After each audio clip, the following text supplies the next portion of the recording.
Take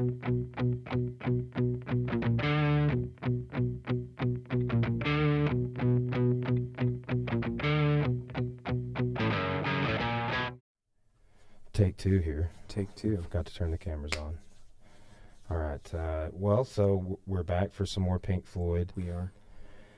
One thing, just like my own selfish interest of starting the podcast were to do things exactly like this, to collect all of the albums from bands that I really adore and podcast about them. Right. It's a bit indulgent, but you know what? I think it's pretty cool. Do their whole catalog. We were just talking about the Beatles. That's all right. So we have all of those lined up on vinyl. Mm-hmm. How big of a Zeppelin fan are you? Not much? Not really. I mean, I'll listen to it, though, and comment on it. Yeah. I wasn't always like the biggest fan, and I mean, I was more of a Pink Floyd fan, but yeah. That's definitely a band I would like to go through their catalog. Tool is an interesting band. I was looking, I was at a record store over the weekend in Memphis, and they had like Tool's whole catalog on vinyl. Wow. We said this last episode we recorded, but it is interesting how much like bands, it's just full circle. Like been to concerts recently, vinyl is a choice. I really mostly over CDs. Mm-hmm. I've even seen some people doing this. They sell you wait around after the show and they give you a flash drive with the live performance on it. That's genius. Yeah. I like the live performance. Yeah. So for example, like Widespread Panic, listen to every show I've ever been to. I can go back and listen to that on like multiple platforms and apps and high quality, low quality. It's amazing that we can do that. I never would have thought that was a thing. And I saw some live Pink Floyd albums too, and I didn't get them. So I got those other ones I was telling you about. Which Cora really likes, both of those. And then I got like Jar of Flies with Alice in Chains. Mm-hmm. Well, Mad Season, we're talking about this for the podcast. But Cora and I are kind of getting like a shared bands, like between us collection going at home. And, she's getting into vinyl too, I think. Or I'm forcing it on her. Either way. Either way. Yeah. Well, it's inevitable. She needs to know. Yeah. Well, let's crank this up. All right. I'm going to get this going. You want to talk about what we're breaking down today? Okay, so today we are listening to, let's point this right at our camera here. We are listening to Pink Floyd's 1968 album, A Saucer Full of Secrets, which is the only time in Pink Floyd history that they were a 5-piece band. Yeah, interesting. So this is what is the other album in which Barrett was on titled? That would be their debut, Piper at the Gates of Dawn. And the third one in which Barrett collaborated a little is Adam Hartmother, or no? No, I believe this is actually more. That's actually this album? Yeah. Okay. Yeah, Barrett was only present in Pink Floyd and with the songwriting and all and performance and all that with these 2 records. That was it. After that, okay, yeah. I mean, it's not like he just disappeared, but he was eating candy. Yeah. And doing drugs. Yeah. Maybe not doing drugs. Dude, I mean, I will say this. I've had like a really close friend of mine. I mean, you could say lose their mind. They're schizophrenic, and that's what happened to Barrett. And it is wild to see that change. Like, I knew this person for years. Yeah. And now when I see him, it's like not the same person. Wow. And it happened when they were like 20, 21 years old. Mm-hmm. I've seen a lot of bands recently. I'm trying to think of one I saw real recently. They played on the Shadows component of like that early history of Floyd, how they were doing like shadows on the background and stuff. I saw a band doing that live the other day. It may have been Billy Strings, who's like a bluegrass artist. Yeah. I'm seeing him in a couple weeks. Cool. Oklahoma City. Right. That's, you and I don't know if we talked about this, but we may have alluded to it last recording. the absence of Barrett is really the whole reason of the debate over which one is Pink. Yeah. Right? Yes. And then too, so when I saw Roger Waters, this may have been us too, because we just went did another Pink Floyd album, but he was doing Have a Cigar. Yeah, right. Live on this tour. Live, yeah. And he did not play that any of the times I saw him. Really? Yeah. And I've listened to some interviews. Like, I've seen, like, on a documentary where he goes into, like, oh, my voice is so tired and I just couldn't sing it, so I just got that guy to sing it. Yeah, right. And then David Gilmour's like, he couldn't sing it. Yeah. Just like no explanation really, just like he wasn't able to do it, wasn't able to hit the parts or whatever. And then on this same documentary, Roger Waters is singing it, and he's like, I need to warm my voice up, and like stops, like he messes up a little bit or something. But he is singing it on this tour, okay, which is very interesting. Mm-hmm. Yeah, that was Roy Harper, I believe, who does the vocals. Yes. On Have a Cigar. I would even a peripheral listen. The live we talked about Nick Mason, but the Pompeii live. Yeah. A watch on that would be really cool. Yeah. And also David Gilmour live at Pompeii in 2016, I believe it was. Another thing I forgot to note about this is that this is the mono version of the record that we are listening to, not the stereo. To some people, mono is preferred for these 60s records. If you get in debates with Beatles fans, you'll see that pop up from time to time. Stereo versus mono mixes. All of the stereo, all the Beatles albums I believe, are in stereo. Yeah. I mean, that's for the most part. I think that was the most widely available, or it has been in our time, right? Mm-hmm. Yes. Stereo, but the mono mixes are often thought of as being the definitive versions of the records. Why do you think? Just because that's the original mode of recording? Yeah, you get people who argue that the stereo versions were just kind of like an afterthought kind of thing. Because at the time in the 60s, more people, were listening to like music like over the radio or, just at home or whatever. Not on what back then they would call like high fidelity setups, which stereo would be, of course, more better for that. But more people were listening to music out of one speaker than out of two. Interesting. Yeah, that is well, and I wonder if that's technology or economics playing a role. Yeah, or maybe a little bit of both. Because early in the development of I haven't really gone into that history on technology, more so like with computers and a little bit with like early history of television and recording and cinematography, but never really thought about that. So this is the first track we heard was Let There Be More Light, which actually does not have Syd Barrett on it. And this track is Remember a Day, which is a Richard Wright song. And the slide guitar parts that you hear in the background on this are Syd. That's actually Syd Barrett. Interesting. Okay. So he doesn't play on every song on here. He wasn't involved in everything on here. In fact, I think Remember a Day may have been a leftover song from Piper at the Gates of Dawn. Interesting. Some of the singles that we had listened to in a previous podcast were recorded in between Piper and this album and were for consideration to be on this record. And one of those songs is Scream Thy Last Scream.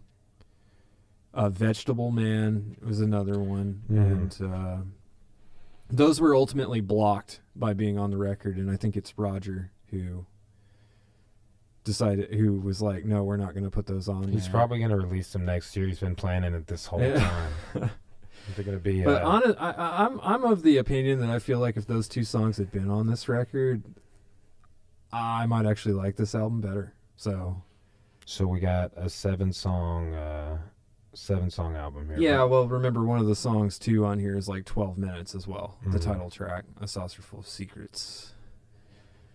So that kind of limits your selection. I mean, I guess you could say it's like 3 different songs like crammed together. Have you watched any on video, any old school, not necessarily from this era, but 70s Pink Floyd performances? Yeah. I need to. Other than Pompeii, like I haven't watched a ton of like whole live concerts or anything. That's why I was interested when I saw those vinyls of like live shows. I think one of them was in like 71. Mm-hmm. I was like, man, that'd be super cool to check that out. Like, I've never really thought about picking up any live shows on vinyl, but that's probably definitely gonna be something I do. Yeah, that would have been right. Adam Hart, Mother, Metal period. That would have been. Which, hey, I got Metal coming on the way, which I really enjoyed that album. Yeah, it's a good record. A lot of people view it as the turning point for the Floyd. Like, this record is kind of seen as, and I don't know, maybe it's my opinion on it, but to me, this is the period where they kind of lose the plot for a bit. It's like they have to wander through the desert for 40 years or whatever before they finally find their way, right? And this is kind of the start of like the aimless Floyd, I guess is what I would call it.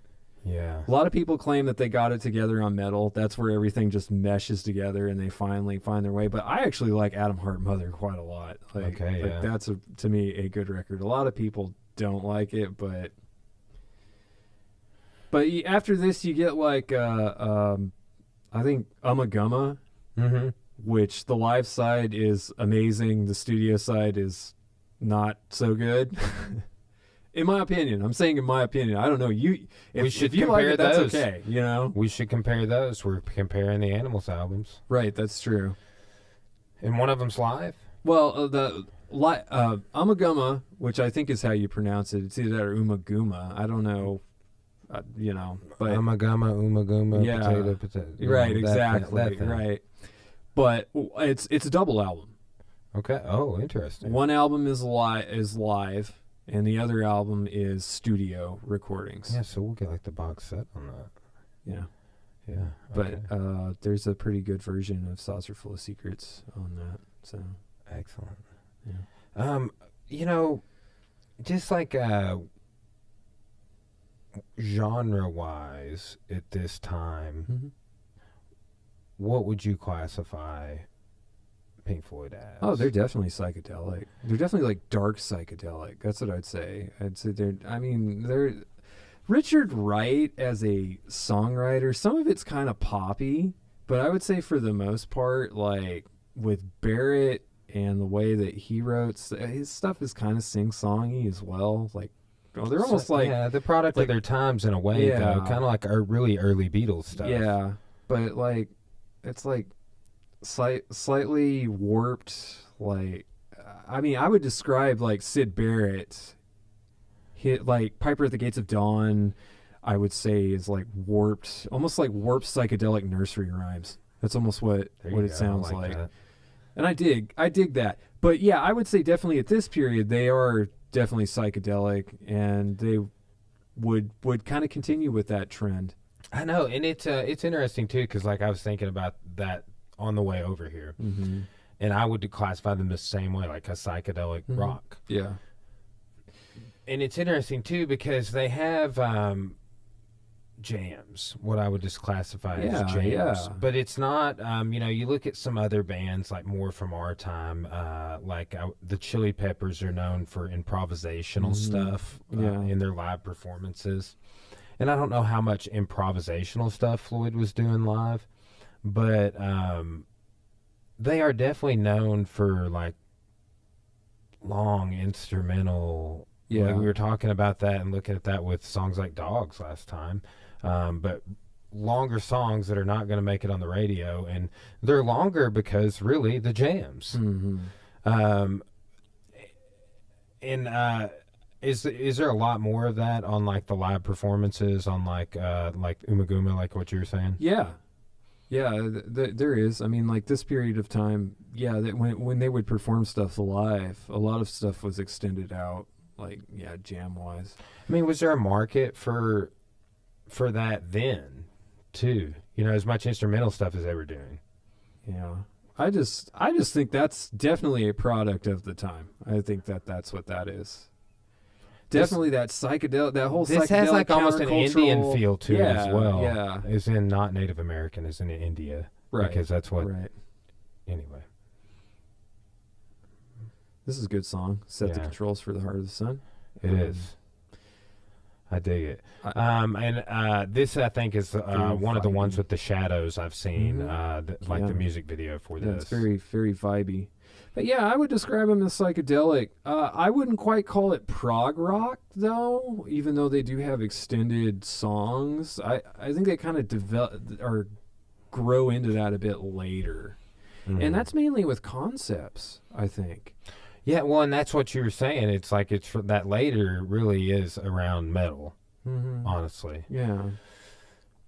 Which Pompeii is around that time, too. Yeah. So they definitely were hitting Obscured by Clouds. Mm-hmm. That's like the record right before Dark Side of the Moon. I think that's when Live at Pompeii was recorded. They did, or like a few of the songs on Live at Pompeii were from metal. Yeah. Also, is what I'm thinking. This is very vibey. It is. I love the bass line, Roger. Yeah. If you wrote it and played it. I think it's amazing. This is 1968. You got Roger singing here, and he sounds almost identical to how he does like in 1978, you know, with Animals 77, 78, you know. Isn't it interesting how some people really hold on to their voice for a long time. Yeah. So I guess I just imagine Roger Waters being like a 5-year-old child and sounding exactly. Yeah. I bet, too, one thing that's interesting for me about vocalists, like on that level, is they can't, I mean, we shouldn't yell at anyone, but let's say you lost your temper and you yelled at somebody. Like, they're just totally screwed if they do that. Mm-hmm. Like, I was reading a story about Steven Tyler doing that, and, he ends up having to have surgery. Because I guess, his voice is probably, already severely overworked. Mm-hmm. And, you get into a shouting match with someone, and then you, damage your vocal cords. Or a tear or something with him. I can't remember what it was, but we did a meet and greet with Chris Caraba from Dashboard at that Tulsa show. Yeah. And he was just talking super soft, almost faint. Mm-hmm. And he even played several songs, and he definitely, there on the last song, he projected his voice a little bit, but he was totally saving it for the show. Mm-hmm. Wow. So that was this is a 4 on one side and 3 on the other. This is the 4th song. Yes, this is. This is Corporal Clegg, Roger Waters singing about the war. That is a theme that they play on, definitely throughout their music. What is the documentary that goes with the album? What is the name of that? Is it the same as the album? What? They had a documentary for. Is it Dark Side of the Moon or The Wall? A Pink Floyd documentary that it was a visual side to watch with the album. I could be making this up. Let me I was look it up I don't recall this. I mean, I could be making it up, bro. I sometimes forget about things like when St. Augustine was founded. Was it 65 or 56? Okay, it sounds like there's some sonic differences in this song versus stereo version. Just different mixing. I actually really like this song. Some people don't. But Law there. Yeah, David, all right.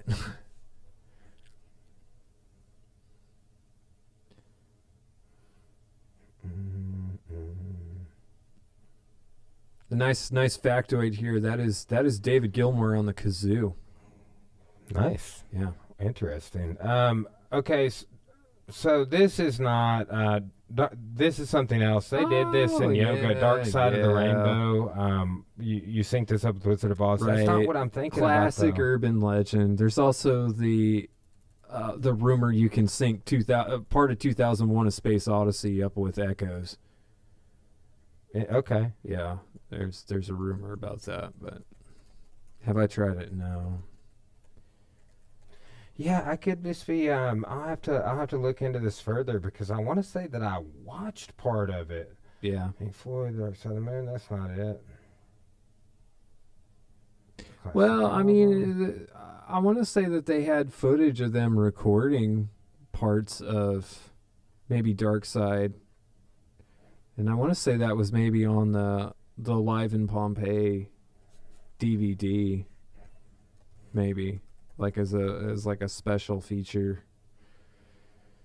That 2012 documentary, the story "Wish You Here," "Wish You Were Here," that's good. Oh yeah, Man, I do dig that wall. yeah, I like this song.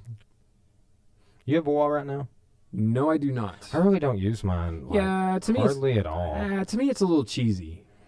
Yeah, I know. I just can't incorporate it like other people do. Yeah.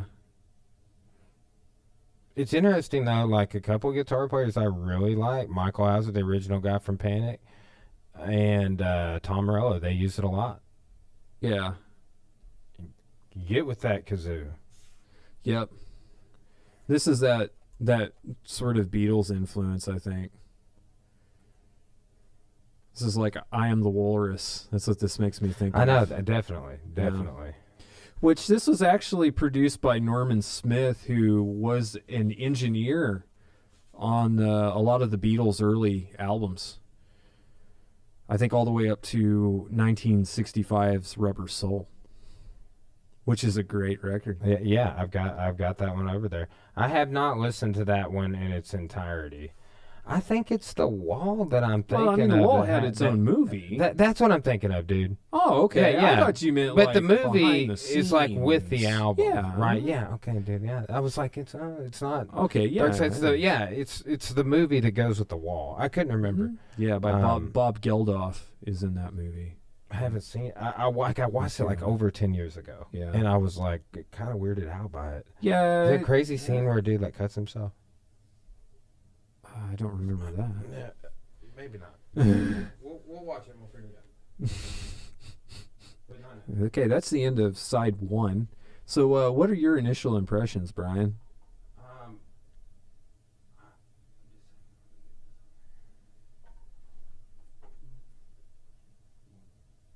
Is this a band that's All right, here we go. have they lost the plot from their first album? Is it weaker than their I mean, I can debut? see it as a continuation. I like it. I like it as a part of the history of the band. Mm-hmm. Oh, it's working.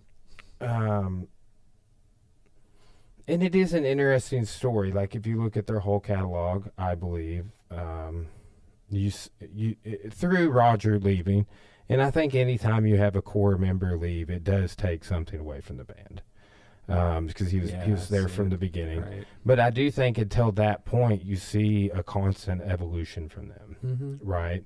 And I don't think that, and maybe they felt that way, but the material they put out after Barrett, I don't see them as like some lost and leaderless.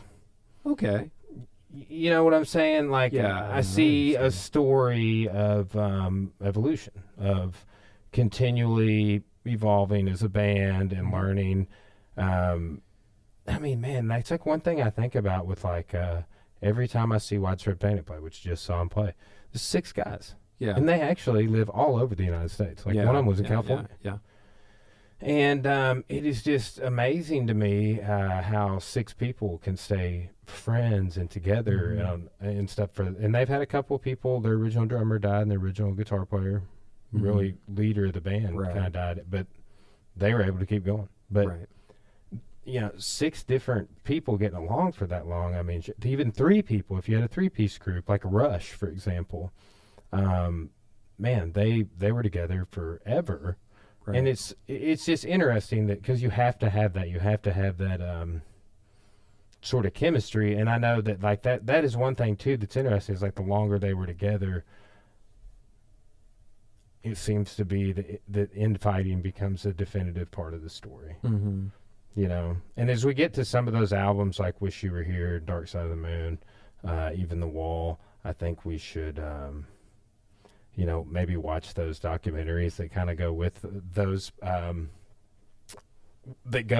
not the movie that goes with The Wall per se, but yes. Yeah. Yeah, just to, you know, kind of see what each guy is saying about those times, because that's kind of one thing that's interesting is every documentary I've seen, it's like, and I'm sure they're doing that on purpose, it's just like you see kind of some conflicting views from the two guys that were the front men of the band. Right. Even though David sang more of the songs. And, I mean, what are you without a guitar player? But I mean, that's like, he really did have an amazing voice. I do like Roger's vocals. I like his bass lines. But man, David, his guitar work is like among the gods, you know, and how he's going to be remembered. I mean, I wish he was doing more because he's not active. Clapton's not active. Yeah. I know Clapton played some shows recently, like a handful in the last, like, you know, few years. Yeah. Well, I can't remember if that was before the pandemic or after that he played, but I knew somebody that went and saw him. Yeah. Well, Clapton got ultra political on the COVID stuff and the vaccine, and but Gilmour also auctioned off a ton of his guitars. I saw that. Yeah, that happened like a couple years ago. Sold the Black Strat. Saw that. Sad. Yeah. That was an interesting little intro, and now we got some world percussion. Nick Mason. Which actually, this is Nick Mason's favorite Pink Floyd album. I don't know if you knew that or not. I think in a recent interview he said that. Interesting. It's probably why he named his group that. Yeah, A Saucer Full of Secrets. Nick Mason's A Saucer Full of Secrets. I do need to check and see how close he's coming, because it's just like Richard Wright, man. Just not like that. I know they played that benefit show all together like that once, and they got 4 songs. Yeah, they did Live 8. Live 8, that's okay. Yeah, Live 8. I was like, it's not Farm Aid. Yeah, it's Live 8. That's another Bob Geldof production. Like, he's involved with The Wall. So yeah, I can't believe that they did that. And then Richard Wright's no longer living. He passed away, I think, maybe 3 years after that. I think it was in 2005. Right, because that would have been 20 years since the original Live Aid. Right. Yeah. What do you think there are any chances that David and Roger ever do anything substantial on stage together? Because, you know, they've actually played a couple of like small little there's a video of them out there on YouTube, like sitting and doing an acoustic, like Wish You Were Here or something. Oh man, like there's part of me that wants to believe, you know, but no, I don't think it's going to happen. I really don't. You know, you want to believe, but I don't think it's going to happen. I think they've reached that point where it's just, they don't care about us. But it's weird because, I mean, they were battling each other in court in the 1980s over the name Pink Floyd. And I saw online, and I don't know how reputable the source was, though, that Roger is the richest member of Pink Floyd. Yeah. Like a $310 million. Probably because he's been actually touring and David hasn't. Yeah. I wonder if David just stopped touring so Roger could just make some money. It's like, all right, man. Well, I don't even know what Roger actually spends his money on. What I mean is, like, David Gilmour has like a houseboat that he has like a studio in, and genius. Yeah. Like it's like it was built like in 1910 or something like that. But have you seen that BBC documentary about him where it kind of goes into some of his like at-home recording processes? Yeah, it's super interesting. Mm-hmm. He like combs back through it, and it's like, oh, this and this go together. How about that? And kind of fits songs together in that way, and then gives them to his wife, who is his like principal lyricist. Right, yeah, that's true. And I think Nick Mason spends most of his money on like cars. Like he collects cars. Like muscle cars. I think just all kinds. Yeah, I think he was on an episode of Top Gear, if I remember correctly. Dude, it's interesting. Some people like cars. Yeah. I'm not one of those. But I mean, they're cool, but I don't want one. Yeah. Like, I mean, I drive a Subaru. It's fine. Yeah. It's great in the snow. Yeah. All conditions, really. All-wheel drive. But I don't think Pink Floyd's going to get back together. I think the straw that really broke the camel's back was apparently Roger got really upset that David told some story about the change sounds from Money and didn't attribute it to Roger. Roger made that at home in his greenhouse. Right. Okay. But I think Gilmore told some opposite story, or not that he came up with it, but somebody else did.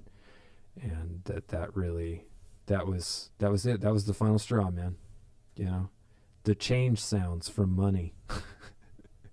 Yeah, well, I've heard Roger say that, like that he recorded them and like the whole process about it came like very detailed, and that makes a lot of sense now. But yeah, I mean, it really. I don't know, man. It seems petty to me. It seems does. A little petty. Like, okay, it's like, okay, you got it wrong. Okay, whatever, but. David's always doing stuff like that. Yeah, right. I think that's more what yeah. They're like our uncles still. We're on first name basis with Roger. Oh, yeah, absolutely. As we discussed. Man, Richard Wright, though. Such a, really a vision. Like, he is, to me, that, and I mean, Gilmore's playing also, but really what makes them a psychedelic rock band is they evolve forward, is things that he is doing. Yeah, especially at this period, right? Like, you've got the Hammond organ here. Yeah, it's very psychedelic. He also plays a mellotron on this. Interesting. Do you know what a mellotron is? Is it make almost like medieval instrument sounds, or kind of organy? Or it makes it's in a way it's pretty much an analog sampler, in a way to think about it. Okay. Right, where it uses magnetic tapes of recorded sounds, which would be like of a string section or of a flute. Think of the beginning of Strawberry Fields Forever by the Beatles. Yeah. Which is a very real possibility that the mellotron used on this recording may have actually been that same one, because this was recorded at Abbey Road Studios. But yeah, it's really fascinating instrument, and it was very prevalent in sort of late 60s psychedelic progressive music. Mm-hmm. I'm trying to think. There's an instrument I heard about recently, but it's more of organ type, but it's not. I'm wanting to say harpsichord, but that is not what it is. Clavichord. So you hear the strings in the background on this? Mm-hmm. That's a mellotron. That is not a string section. That is being produced by a keyboard. Interesting. Now, I don't know about the choir sounds, because they did have choir sample recording that you could load into it, but they were very hard to maintain. The maintenance on them is incredibly rough.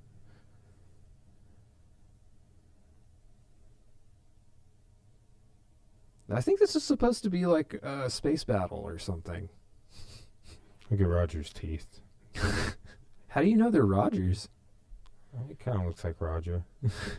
His long, young face.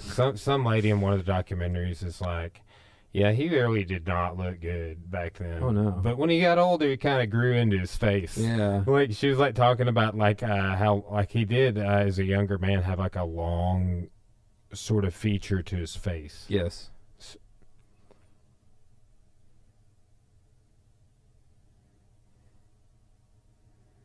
See, I mean, this is all right, but I don't really remember much about it when it's done.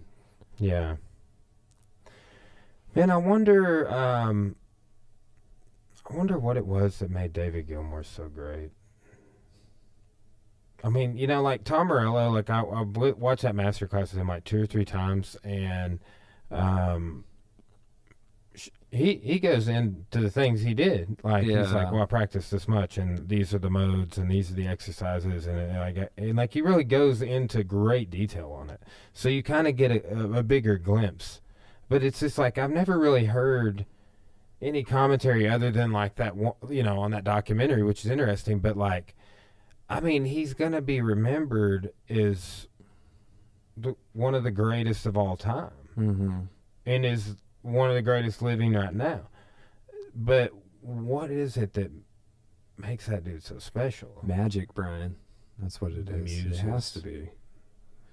The 9 muses. But yeah, I mean, he is. He's iconic. He is something special, and you just wonder what it is that makes people like that. Yeah. I remember reading that the solo to Comfortably Numb was like pieced together from like several different takes. Interesting. And I remember that kind of like that really messed with my head to hear that, because I wanted to believe that was all like one single take, and I felt a little betrayed. But then I thought, you know what? He came up with all that. So actually, it was Mitch Mustang. Okay. And they were playing his solos on the album. That's like Metallica. Yeah, right. I saw Mitch Mustang recently on a podcast, and he was like, oh, yeah, on the first album, the second album, and even on the third album. Yeah. He's like bitter, but he's like 60 years old. He's still bitter. Yeah, that's pretty incredible. Yeah. There's, I'm trying to think, there's another band that had those kind of accusations recently I was reading about that, like, there was a departure and... Mellotron again. This is Seesaw. It's a Richard Wright song.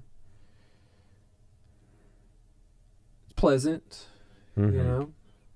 That's another thing that's interesting about, like with Widespread Panic, there's a handful of songs their bass player sings. There's a handful. There's several songs their piano and keyboard player sings. And when their guitar player was alive, there's a whole bunch of songs he sang that now they just kind of all sing them. Yeah. And even their drummer, when he was alive, there's 3 or 4 songs that he had written that he would sing with them, and they still play those. Right. So it's interesting how different people in the band will contribute. There's some bands where they'll contribute the lyrics, but there's nothing else other than like, I'm writing the song with you, we're a band, but they're not singing it. But I like it when you get multiple members of the band contributing in multiple ways. Yeah, which this was a situation like that. Like I said, Barrett doesn't even appear on all the songs on here. It was only the initial group of songs that they recorded, and then he left, or they didn't pick him up for their live show. That's kind of a sad story. I know. Yeah. But just think how it changed the course of rock music history in a way, right? I mean, it did. Yeah. Yeah. It did. That whole early history of Floyd is very interesting. How Gilmour got involved and what it was like playing those gigs with Syd Barrett when he was like zoned out, drugged out. Yeah, whatever. like Gilmour was brought in to kind of maintain order whenever Syd went off on his weird acid trips on stage or whatever. Oof. See, if you have underlying things about you that would genetic predispositions or whatever for things like schizophrenia, you should not do drugs like that. And that's probably the case with him, like psychedelics. They I've read numerous studies that indicate they can exasperate those types of episodes. Breaks. This is the last song, Jug Band Blues. That's Syd. This is a great song. I love this song.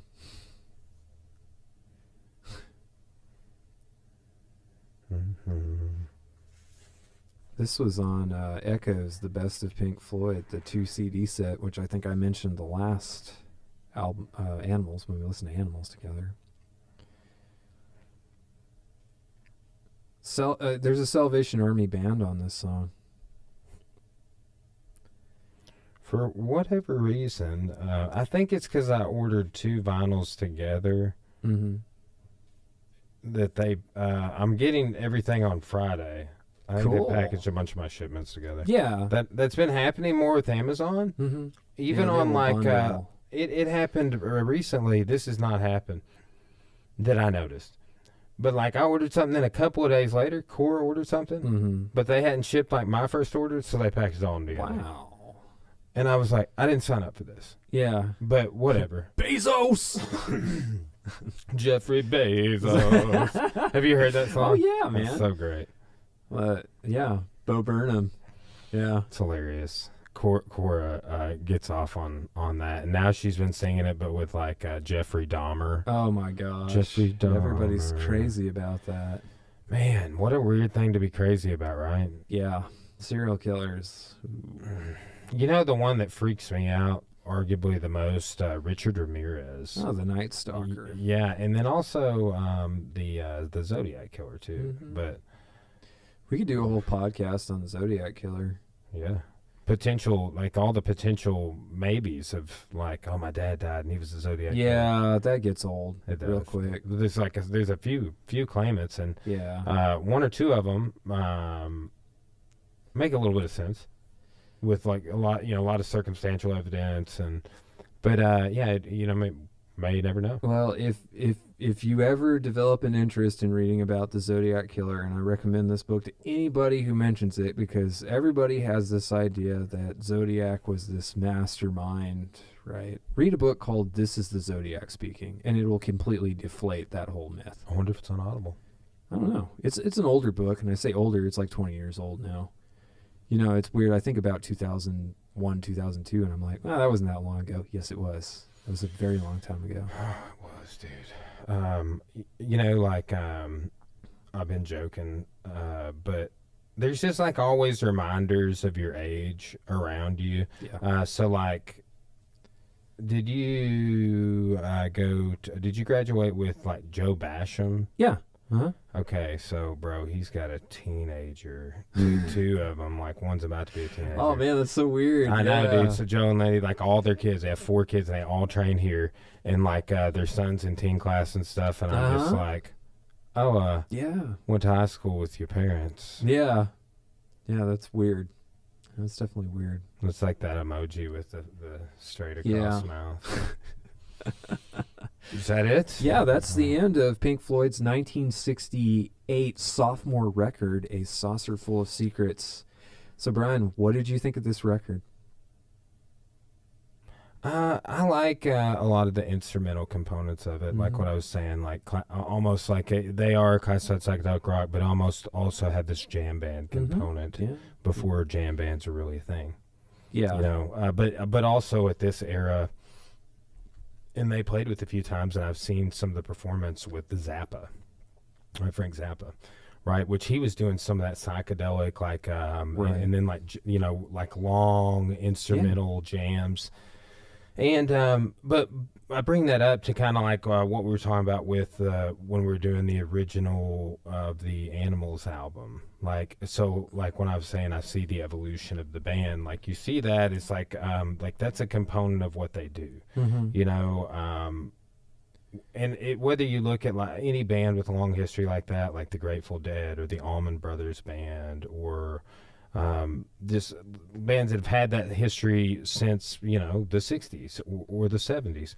Right. I think that's something that there's always like components and flavors in there that they evolve with the band. They don't stay the same. It's like a part of their history. And I think that like the longer songs and like the ambient instrumental jams, it's like you see that as being prevalent through a lot of the different albums after this we talked about. Yeah.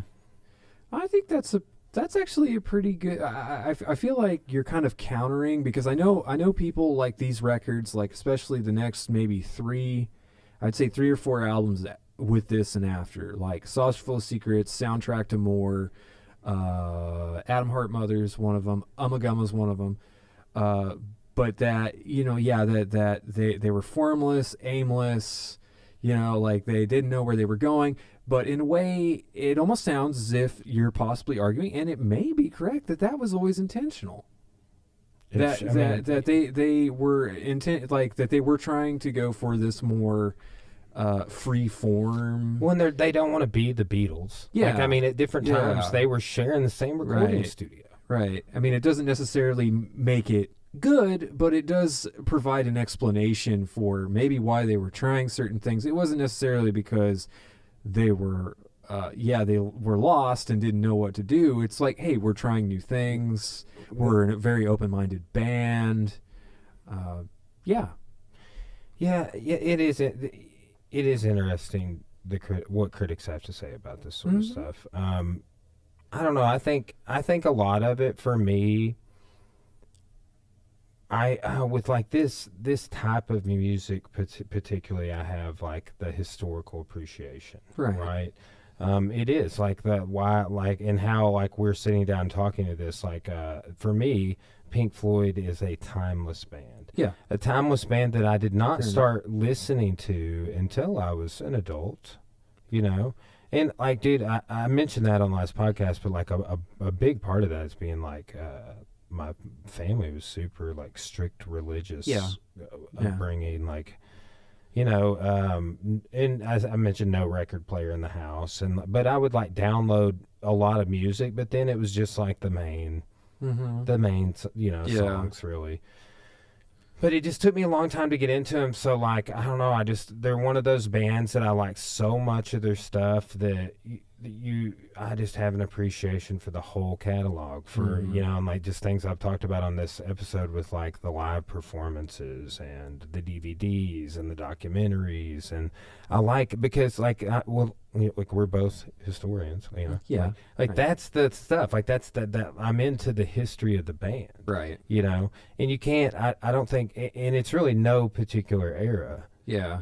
It's the catalog. Yeah. It's the things even that David Gilmour did solo and that Roger did and that Nick Mason's doing now, whether it's a throwback or not. Right. But that's my take. I also think that, and this is going back to like the aimless Floyd or whatever. I think we also have the problem of retrospectively looking back. In that we are basing this, like our appreciation of this record, we are basing off of the latter records, right? Which are very structured. They're very conceptual. They're very deliberate, right? There is kind of like some jam components and stuff to it, but they're very solid. While this is very nebulous. That's a great adjective.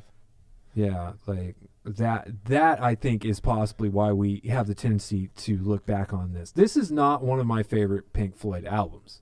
There are some good songs on it that I enjoy. I just don't feel, and this is like, looking beyond the, if we want to talk about, them not having a purpose or place. I just don't think the songwriting's as strong as what you would eventually get. Well, here's one thing. It's pleasant, but it's not like they're writing the greatest songs of all time, I guess. When did the Beatles peak? Like 66? It depends, man. Really. It depends on 63. 63. That's when they came. That's to America. Yeah, that's when they came over here. Right. Yeah, 64. Right. It was when they came over here in America and they played Ed Sullivan. But if you want to argue where the Beatles peaked artistically or creatively, you'd have some people say Revolver, 1966. You'd have people say, Peppers, Sgt. Pepper's Lonely Hearts Club Band. That was the next year. White Album, 68, same year this comes out. Okay, so that's interesting. Or then you get other folks who are like, like the peak was like right at the end with like Abbey Road. Like that was as far as they could go, and that's why everything just disintegrated. Like the band just fell apart at that point. But I don't know. Well, here's something I think is worth considering. yes, there's all this music from this time, and there's an industry, but it's a newer industry at that time. Yeah. And on the comments on like the leaderlessness and things like that, it's like finding their way. It's like I don't even have that stuff figured out. You know what I'm saying? Like I think that to evolve truly, you have to like search things out and fail and try stuff that's weird and unorthodox or unproven, and sometimes it sticks and really works, and sometimes it's terrible. And but that's the sort of the artistic risk. But I think that at this time, it's like, who really knew the path forward?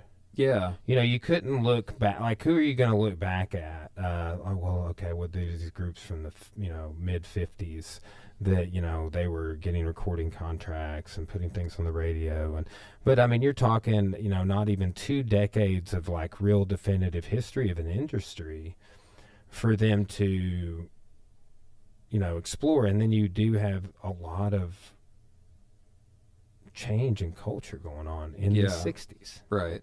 Which is another interesting component of this. Right. But, and I think you put those things together and you get some real interesting experimentation going on. Right. Experimentation. Yeah, I mean, because they are experimental. Yeah, a lot of this is that what maybe say experimental rock. Right. Psychedelic, yes. Yeah. But yeah, that's perfect. That's a perfect description for this. I would say, yeah, it's experimental. Yeah. I just like that dog from the Palm video, dude. when we were in Memphis, there was somebody, and I don't remember what the Lassie dog is called. Maybe it's a collie of some kind, but there was this guy walking 5 of those, man, and they were like so pretty, with long noses, snoots. Yeah. Judging by what I heard from this particular recording, the mono recording, sounded pretty good. Really? Yeah, I mean, it did. Like there are. I thought Corporal Clegg sounded really good on this. Seesaw sounded really good on this. I think it actually helps. Sometimes the stereo mix sounds busy or muddy to me, like everything is just competing with each other. This, for some reason, even though it's one channel, seemed pretty crisp, pretty clear. That is interesting because I'll say I noticed that too. Because the settings were the same on the fader and everything from our last episode. But I will say, like, I don't know, it was mixing less with our voices, basically. It was more faint. Yeah. If that makes sense. But, that's something I've noticed. It's interesting. Like, I think what I've got going now with this setup is actually really good because it's not overwhelming. We can talk because it's real easy, I think, to get the music too loud to where it's hard to have a conversation and then also listen to the music. It's real easy to get it too faint. Right. So I just noticed this on the back. It says file under popular pop groups. Interesting. Let me see. Interesting. Yeah, cool record. We'll So mono. Yeah, mono is pretty good. We'll get like, the I we'll think get I the other one in mono too. I prefer it to stereo. I like Piper at the Gates of Dawn quite a lot. Like, I think when we listened to it the last time we had Jeremy here, and I think it was like you two were like more lukewarm to it, and I was more like, yeah, I dig this. I like this. Yeah. I was like, yeah, this is a definite, this is at least like an 8 out of 10. I was like, and I think you guys were kind of like, it's all right, but I don't, man, I've really, like, I will say, I don't know, like it's like your taste evolves with it over time. Yeah. Because honestly, I think that's another thing that prevents people, and why I like doing this, kind of like we're doing it, prevents people from getting into a band like Pink Floyd. It's like, where do you even start? Right. That's like, they have a vast catalog. Yeah. So you start at the beginning. Well, that doesn't sound like the Pink Floyd I heard on the radio. Right, So it's just like, where do you hop in? And it seems overwhelming if you look at all the discography. So nothing on this sounds anything like Another Brick in the Wall Part 2, right? Correct. Big time correct. Yeah, so it would be interesting to even create like a series, like a beginner's guide, right? Beginner's Just like Guide a to short, Floyd. like 5-minute video. We'll that's call like, it Working Man's Floyd. Yeah, exactly. Yeah. Yeah. I've always heard him referred to that like I've heard that the same- working man's prog band. I've you heard know? that saying with Panic before too. Working Man's Panic. Yeah, It's funny. but Oh man. yeah. I mean, yeah. Where do you begin? Where do you start? Because this would not be where I would start. Yeah. Well, Not dissonant. Just saying, this would not be the point that if I wanted to get somebody into this band, I wouldn't be like, well, you need to listen to A Saucerful of Secrets, man. You know, I wouldn't. and it's going to be that sort of middle catalog, you know. Or this is like the hipster album, right, man? Like Wall's overrated, dude. I'm into the deep cuts. Like this is where it's at. Like I was listening to this like back in high school. Bro, you ever get down on Saucerful? Yeah. yeah, that's exactly like yeah, this is definitely a deep cut album. That's what this is. But Yeah. Yeah, well, yeah, it's really like their middle catalog years, honestly, because like even the harder core Floyd fans don't like the later stuff after Roger leaves, and then the earlier and man, honestly, the fan base is from my what I've been able to glean is really all over the place. yeah, it is for real, and it's evolving. It's always evolving. Like I'll say that, yeah, those post Roger Waters albums, the Pink Gilmore period of the band, I guess is what I've heard it referred to as. Man, I used to hate on those records. But you know what? I've gone back and listened to them, and there's a couple good songs on there. I mean, some of it is garbage, but, you know.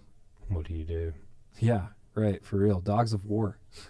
You know, to like maybe 20 years from now, we're going to be like, we get it. Yeah, man, this is the best We Floyd get album it. there is, man. Like, Yeah. You know, too, well, things like context changes, Yeah. I think. You know, I mean, imagine what it's going to be like when David Gilmour passes away and Roger passes away and there's no living members of Pink Floyd. The context for in the hearts and minds of a lot of people will change. You know, that's how it happens. Like Yeah. if they're this appreciated in their own time, what's it going to be like? You know, like that. Oh man, David's no longer here. Like those later Pink Floyd albums.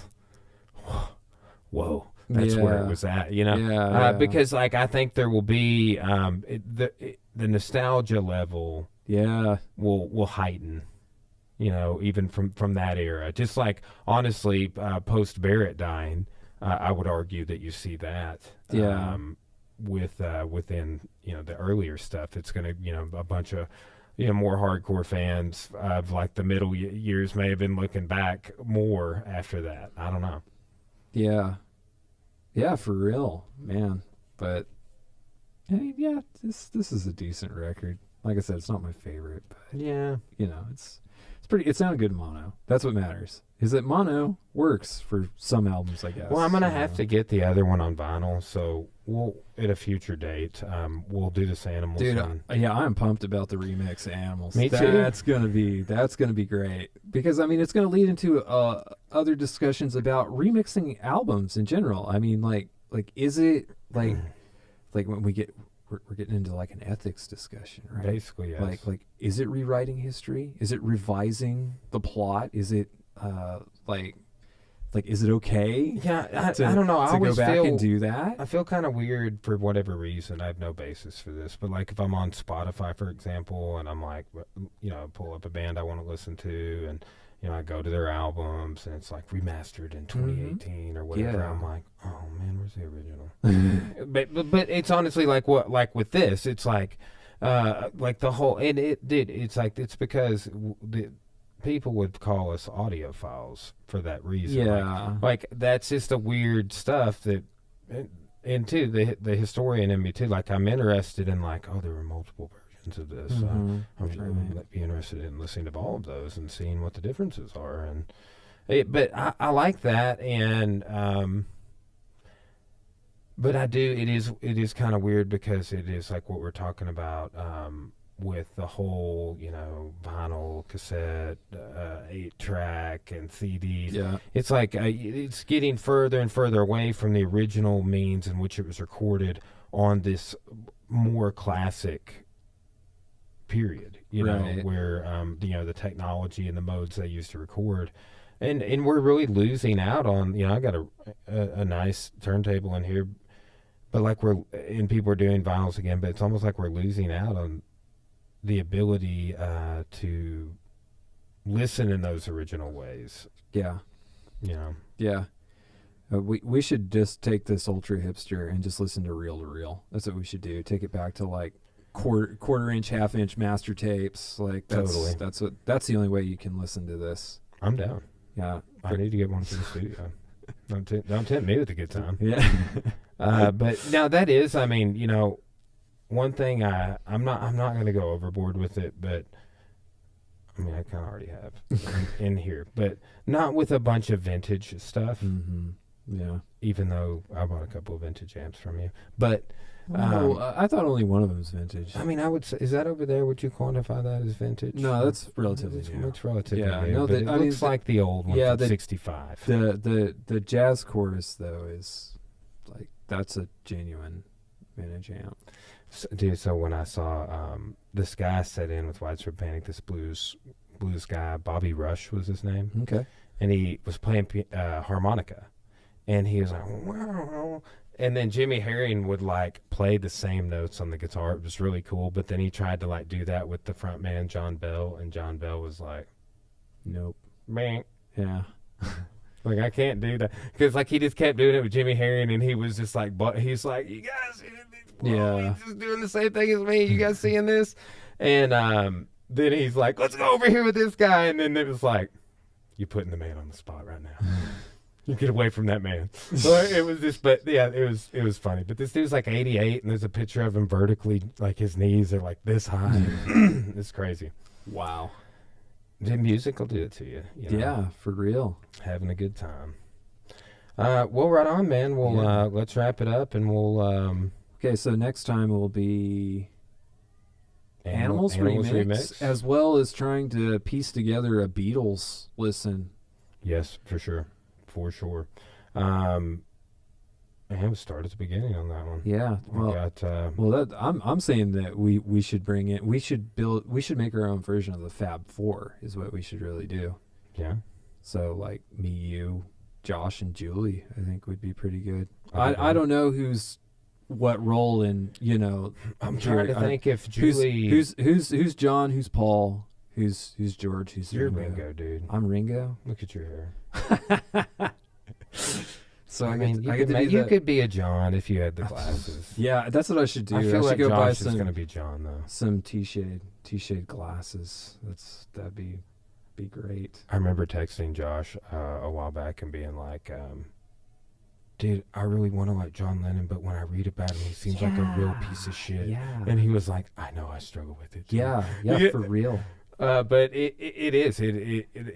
When I read about him, I mean, it's beyond the norms of just like, hippie movement. Yeah, he had some problems. Yeah, he did. Anyway, but yeah, I mean, Julie's got to be Paul, right? She'd probably hate that. I think Paul's probably like her least favorite member of the band. Okay. See, I actually like Paul. I understand his genius. Let's just say that. I've never got to see him in concert, and I wish that was not the case. Like he's probably like the most talented musically. Really? Of all the Beatles. Like watching that Get Back documentary, like you really get a glimpse in. Like that's not like what I was talking about seeing like Gilmore's process, but I love getting glimpses. Like there's been all of the documentaries I've seen on Floyd don't equal that amount of footage. Is that Get Back documentary? Mm-hmm. I mean, I've seen probably half a dozen Floyd documentaries, but they're all like an hour and a half. Mm-hmm. But. Yeah, we'll definitely have to put together some on that and just keep working our way through the Floyd catalog as well. Excellent. I like how we started talking about the Beatles. Segue. Because the Beatles were recording at Abbey Road like the same time Pink Floyd was. Yeah. Weird. Moments frozen in time. Yeah, that. I guess. Yeah, these are records of that. So whatever. All right. Well, signing off. We'll Yep. talk to y'all soon. Yeah. All right. Bye-bye.